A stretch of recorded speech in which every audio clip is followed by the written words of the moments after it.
Hello friends, ഇന്ന് ഞാൻ വന്നിട്ടുള്ളത് ഒരു അടിപൊളി ബ്ലാക്ക് ഫോറസ്റ്റ് കേക്കിന്റെ റെസിപ്പിയുമായിട്ടാണ്. അപ്പോൾ നമുക്ക് പെട്ടെന്ന് തന്നെ ഇൻഗ്രീഡിയൻസ് ഒക്കെ നോക്കാം. അപ്പോൾ ആദ്യം ഞാനിവിടെ എടുത്തിട്ടുള്ളത് 1 കപ്പ് മൈദയാണ്, അല്ലെങ്കിൽ ആൾ പർപ്പസ് ഫ്ലോർ ആണ്. പിന്നെ ഒരു 1/4 കപ്പ് കോക്കോ പൗഡർ ആണ് എടുത്തിട്ടുള്ളത്. ഇനി നമുക്കൊരു ബൗൾ എടുക്കാം. ഈ ബൗളിലോട്ടാണ് നമ്മൾ ഈ മിക്സ് എല്ലാം ആഡ് ചെയ്യാൻ പോകുന്നത്. അപ്പോൾ അതിൻ്റെ മേലെ ഒരു അരിപ്പ വെക്കാം. ആ അരിപ്പയിലോട്ടാണ് നമ്മൾ ഈ പൗഡേഴ്സ് എല്ലാം ഇട്ട് കൊടുക്കുന്നത്. അപ്പോൾ ആദ്യം 1 കപ്പ് മൈദ ആഡ് ചെയ്ത് കൊടുത്തു. ഇനി ഇതൊന്ന് നന്നായിട്ടൊന്ന് അരിച്ചെടുക്കണം. നന്നായിട്ട് അരിച്ചെടുത്ത് കഴിഞ്ഞാൽ നമുക്ക് നല്ല സോഫ്റ്റ് ആയിട്ടുള്ള കേക്ക് കിട്ടുള്ളൂ. ഇതിൽ വല്ല കട്ടയോ തരികളോ എന്തെങ്കിലുമൊക്കെ ഉണ്ടെങ്കിൽ അത് റിമൂവ് ചെയ്യാൻ വേണ്ടിയിട്ടാണ് നമ്മളിത് അരിച്ചെടുക്കുന്നത്. അടുത്തതായിട്ട് കോക്കോ പൗഡർ ആഡ് ചെയ്ത് കഴിഞ്ഞു. അതുപോലെ ഒരു ടേബിൾ സ്പൂണോളം ബേക്കിംഗ് പൗഡർ ആഡ് ചെയ്ത് കൊടുക്കണം. പിന്നെ ഒരു 1/2 table spoon baking soda add ചെയ്യുന്നുണ്ട്. ഇനി ഒരു പിഞ്ച് ഓഫ് സോൾട്ട് കൂടെ ആഡ് ചെയ്യുന്നുണ്ട്. ഒരു പിഞ്ച് ഉപ്പ് അത്ര ആഡ് ചെയ്യുന്നുള്ളൂ. ഇനി ഇതെല്ലാം കൂടെ നമുക്ക് നന്നായിട്ട് ഒന്ന് അരിച്ചെടുക്കാം. അപ്പോൾ ഇത് തന്നെ നിങ്ങൾക്ക് 2-3 തവണ വേണമെങ്കിൽ അരിച്ചെടുക്കാം. എത്ര കൂടുതൽ അരിച്ചെടുക്കുന്നു അത്രയും സോഫ്റ്റ്നെസ് കൂടെയുള്ളൂ കേക്കിൻ്റെ. അപ്പോൾ നമ്മുടെ പൗഡർ മിക്സ്ചർ ഇതാണ്. അപ്പോൾ നമുക്ക് നന്നായിട്ട് ഇതൊന്ന് മിക്സ് ചെയ്യാം. അപ്പോൾ നമ്മുടെ പൗഡർ മിക്സ് റെഡി ആയിട്ടുണ്ട് കേക്കിന് വേണ്ടിയിട്ടുള്ളത്. ഇനി അടുത്തത് നമുക്ക് ബാറ്റർ ഉണ്ടാക്കാൻ നോക്കാം. അപ്പോൾ അതിനായിട്ട് ഞാനിവിടെ 4 മുട്ടയാണ് എടുത്തിട്ടുള്ളത്. അപ്പോൾ മുട്ടേൻ്റെ മഞ്ഞ എടുക്കുന്നില്ല, അതിൻ്റെ വെള്ള മാത്രമാണ് എടുക്കുന്നത്.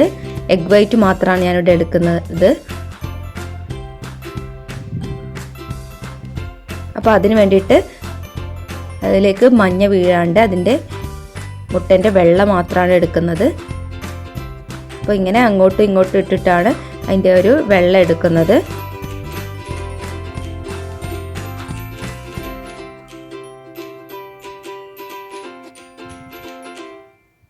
ഇപ്പോൾ നമ്മൾ മഞ്ഞ നീക്കം ചെയ്ത് കഴിഞ്ഞു. നമുക്ക് മുട്ടയുടെ വെള്ള മാത്രം മതി. ഇനി ഇതൊന്ന് നന്നായിട്ടൊന്ന് ബീറ്റ് ചെയ്തെടുക്കണം. നന്നായിട്ട് ബീറ്റ് ചെയ്തിട്ട് നന്നായിട്ടൊന്ന് പതച്ച് വരണം ഇത്.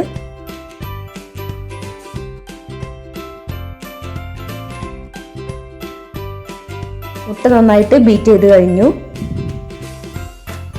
ഇനി നമുക്കിതിലേക്ക് ഷുഗർ ആഡ് ചെയ്യണം. അപ്പോൾ ഞാനിവിടെ എടുക്കുന്നത് 1 കപ്പ് ഷുഗറാണ്. അപ്പോൾ അത് ഈ ബീറ്റ് ചെയ്യുന്ന മുട്ടയിലേക്ക് ആഡ് ചെയ്ത് കൊടുത്താൽ മതി. ഷുഗറും മുട്ടയും കൂടെ ഒന്ന് ബീറ്റ് ചെയ്തെടുത്താൽ മതി. അപ്പോൾ നന്നായിട്ട് പതച്ച് വരുന്നത് നിങ്ങൾക്ക് കാണാം.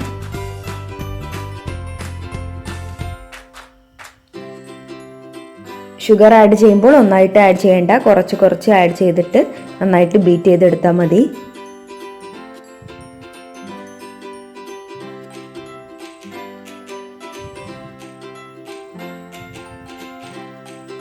ഇപ്പോൾ ഷുഗർ ആഡ് ചെയ്ത് കഴിഞ്ഞു. മുട്ട നന്നായിട്ട് പതച്ച് വന്നിട്ടുണ്ട്.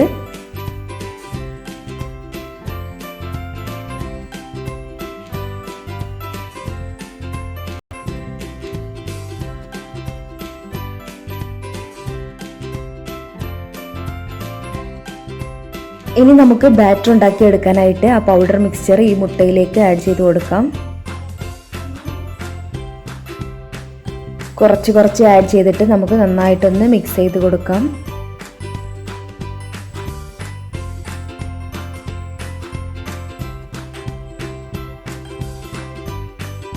നന്നായിട്ട് മിക്സ് ചെയ്തെടുക്കണം.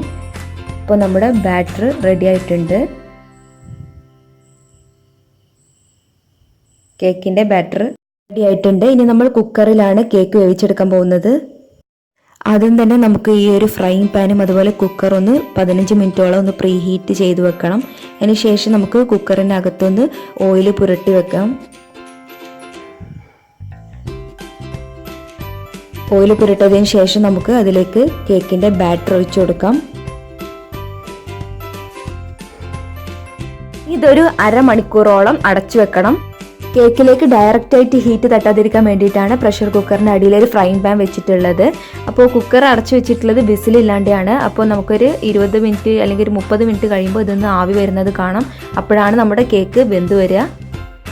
ഇപ്പോൾ ഒരു 1/2 മണിക്കൂർ കഴിഞ്ഞപ്പോൾ കുക്കറിൽ നിന്ന് ആവി വന്നിട്ടുണ്ടായിരുന്നു. അപ്പോൾ നമ്മൾ കുക്കർ ഓപ്പൺ ചെയ്തിട്ടുണ്ട്. ഇനി ഇത് വെന്തോ നോക്കാം. നമുക്കൊരു സ്റ്റിക്ക് കൊണ്ടൊന്ന് കുത്തി നോക്കാം. അപ്പോൾ അതിൽ മാവ് പിടിച്ചിരിക്കുന്നുണ്ടോ എന്ന് നോക്കാം. അപ്പോൾ കേക്ക് നമ്മൾ കുക്ക് ചെയ്തെടുത്തിട്ടുണ്ട്. അപ്പോൾ കേക്ക് നല്ല സോഫ്റ്റായി കിട്ടിയിട്ടുണ്ട്. ഇനി നമുക്ക് ഈ കേക്ക് ഒരു 3 പീസസ് ആക്കിയിട്ട് 3 പോർഷൻ ആക്കിയിട്ട് ഒന്ന് കട്ട് ചെയ്ത് വെക്കണം. എടുക്കാൻ പോകുന്നത് ഫ്രിഡ്ജിൽ വെച്ച് നന്നായി തണുപ്പിച്ചിട്ടുള്ള റിച്ച് ഗോൾഡിന്റെ വിപ്പിംഗ് ക്രീമാണ്. 1 കപ്പോളം വിപ്പിംഗ് ക്രീം എടുത്തിട്ടുണ്ട്. അപ്പോൾ വിപ്പിംഗ് ക്രീം എടുക്കുമ്പോൾ എപ്പോഴും അത് നല്ല തണുപ്പുണ്ടായിരിക്കണം, എന്നാലേ അത് നന്നായിട്ട് പതച്ചു വരുള്ളൂ. അപ്പോൾ 1 കപ്പ് നമുക്കൊരു ബൗളിലേക്ക് ആഡ് ചെയ്ത് കൊടുക്കാം. അതിന് ശേഷം നമുക്ക് ഇത് ബീറ്റ് ചെയ്ത് തുടങ്ങാം. നന്നായിട്ട് ബീറ്റ് ചെയ്തിട്ട് നന്നായിട്ട് ആ ഒരു ക്രീം കൺസിസ്റ്റൻസി കിട്ടുന്നത് വരെ നമുക്ക് ബീറ്റ് ചെയ്തെടുക്കണം. ആ ഒരു കൺസിസ്റ്റൻസി ഏകദേശം ആയി വരുന്നുണ്ട്. നമ്മുടെ ക്രീം ഏകദേശം ഇവിടെ റെഡി ആവുന്നുണ്ട്. അപ്പോൾ കൺസിസ്റ്റൻസി നോക്കുന്നത് എങ്ങനെയാ വെച്ചാൽ നമ്മൾ ഇത് അതുപോലെ ഇങ്ങനെ എടുക്കുമ്പോൾ അത് താഴേക്ക് വീഴാൻ പാടില്ല, ക്രീം ഇങ്ങനെ ഒട്ടിപ്പിടിച്ച് നിൽക്കണം. ഇനി ഇതിലേക്ക് വേണ്ടത് ഷുഗർ സിറപ്പാണ്. ഇതൊന്നുമല്ല, നമ്മുടെ സാധാ പഞ്ചസാര വെള്ളമാണ്. അപ്പോൾ ഞാനിവിടെ കട്ട് ചെയ്തിട്ടുള്ള കേക്കിൻ്റെ ഏറ്റവും ബോട്ടം പീസ് ഒരു ടേൺ ടേബിളിൽ വെച്ചിട്ടുണ്ട്. എന്നിട്ട് അതിൻ്റെ മുകളിൽ ആ ഷുഗർ സിറപ്പൊക്കെ ഒന്ന് ഒഴിച്ചു കൊടുക്കുന്നുണ്ട്. ഇനി നമുക്കത് ക്രീം കൊണ്ട് ഡെക്കറേറ്റ് ചെയ്യണം. അപ്പോൾ നമ്മൾ ഉണ്ടാക്കി വെച്ചിട്ടുള്ള വിപ്പിംഗ് ക്രീം നമുക്ക് ആ ബോട്ടം ലെയറിൽ ആഡ് ചെയ്ത് കൊടുക്കാം. ഇതുപോലെ ഒരു സ്പാച്ചിൽ ഉപയോഗിച്ചിട്ട് നമുക്ക് നന്നായിട്ടൊന്ന് കവർ ചെയ്തെടുക്കണം. എന്നിട്ട് അതിൻ്റെ മുകളിൽ നമുക്ക് രണ്ടാമത്തെ ലെയർ വെച്ച് കൊടുക്കാം. ഇനി അതിൻ്റെ മുകളിൽ നമുക്ക് ഷുഗർ സിറപ്പ് ഇതുപോലെ ഒഴിച്ചു കൊടുക്കണം. എന്നിട്ട് ക്രീം കൊണ്ട് നമുക്ക് ഈ പോർഷനും ഇതുപോലെ കവർ ചെയ്തെടുക്കാം. നന്നായിട്ട് എല്ലാ ഭാഗത്തൊന്ന് സ്പ്രെഡ് ചെയ്ത് കൊടുക്കാം. ഇനി നമുക്ക് ലാസ്റ്റ് പോർഷന് കേക്കിൻ്റെ ലാസ്റ്റ് ലെയർ വെച്ച് കൊടുക്കാം.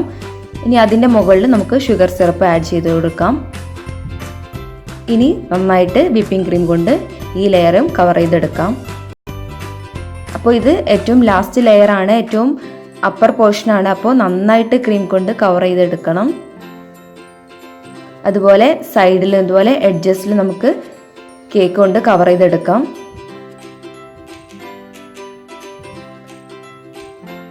ഇതുപോലെ ഒരു ടേണിംഗ് ടേബിൾ ഉണ്ടെന്നുണ്ടെങ്കിൽ നമുക്ക് ഇതുപോലെ ഇങ്ങനെ ടേൺ ചെയ്തിട്ട് ഡെക്കറേറ്റ് ചെയ്തെടുക്കാൻ പറ്റും. ഇങ്ങനെ ക്രീമെല്ലാം സ്പ്രെഡ് ചെയ്തെടുക്കാൻ പറ്റും. ഫുള്ളായിട്ട് കവർ ചെയ്തെടുക്കാം. അതിൻ്റെ എഡ്ജസിലും മുകൾ ഭാഗത്തും എല്ലാം ക്രീം കൊണ്ട് കവർ ചെയ്തെടുക്കാം.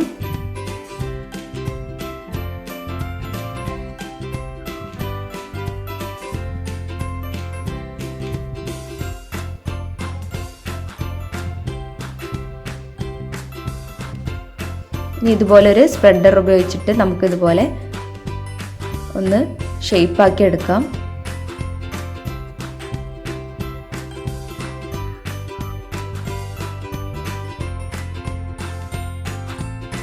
ഇനി ബാക്കിയുള്ള ക്രീം പൈപ്പിംഗ് ബാഗിൽ എടുത്തിട്ട് നിങ്ങൾക്ക് ഇഷ്ടപ്പെട്ട ഏതെങ്കിലും ഒരു നോസിൽ എടുത്തിട്ട് ഇതുപോലെ ഡെക്കറേറ്റ് ചെയ്ത് കൊടുക്കാം.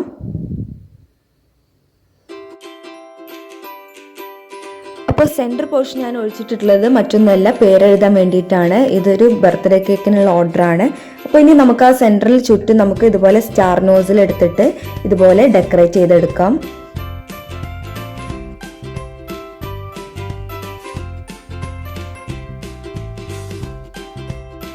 ഇനി നമുക്ക് കേക്കിൻ്റെ സൈഡിലൊക്കെ ഇതുപോലെ ചോക്ലേറ്റ് പീസസ് കൊണ്ട് ഡെക്കറേറ്റ് ചെയ്ത് കൊടുക്കാം. അപ്പോൾ ഇതെന്ന് പറയുന്നത് ഡാർക്ക് കോമ്പൗണ്ട് ചോക്ലേറ്റ് പൊടിച്ചെടുത്തിട്ടുള്ളതാണ്. അപ്പോൾ അതൊക്കെ ഇതുപോലെ കേക്കിൻ്റെ എഡ്ജസിൽ ഇതുപോലെ ഡെക്കറേറ്റ് ചെയ്ത് കൊടുക്കാം നമുക്ക്.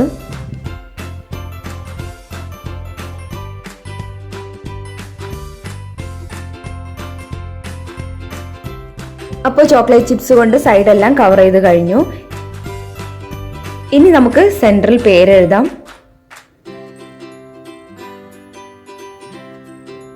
അപ്പോൾ പേരെഴുതുന്നത് ഒരു പൈപ്പിംഗ് ബാഗിൽ കുറച്ച് ചോക്ലേറ്റ് ഗനാഷ് എടുത്തിട്ടാണ്.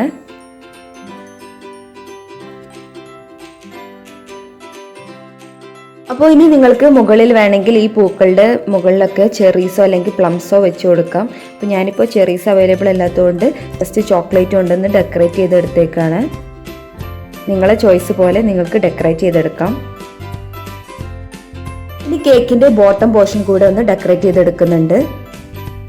അപ്പോൾ വിപ്പിംഗ് ക്രീം ബാക്കിയുണ്ടെന്നുണ്ടെങ്കിൽ നിങ്ങൾക്ക് ഈ കേക്ക് എത്ര വേണമെങ്കിലും ഡെക്കറേറ്റ് ചെയ്തെടുക്കാം. അപ്പോൾ നമ്മുടെ കേക്ക് ഇവിടെ റെഡി ആയിട്ടുണ്ട്. അപ്പോൾ ഞാനിതിൻ്റെ മുകളിൽ ചെറിയ ചോക്കോ ചിപ്സ് കൂടെ വെച്ച് കൊടുത്തിട്ടുണ്ട്. അപ്പോൾ ഈ ഒരു കേക്ക് എന്ന് പറയുന്നത് ബർത്ത്ഡേ ഓർഡർ കേക്ക് ആയിരുന്നു. അപ്പോൾ നമുക്ക് ബാക്കിയുള്ള ബോക്സിങ്ങും കൂടെ ചെയ്യാം. അപ്പോൾ കേക്കൊക്കെ ഒരു ബോക്സിലാക്കിയിട്ടുണ്ട്. അപ്പോൾ ഇഷ്ടപ്പെട്ടെങ്കിൽ തീർച്ചയായിട്ടും ഒന്ന് ട്രൈ ചെയ്ത് നോക്കുക.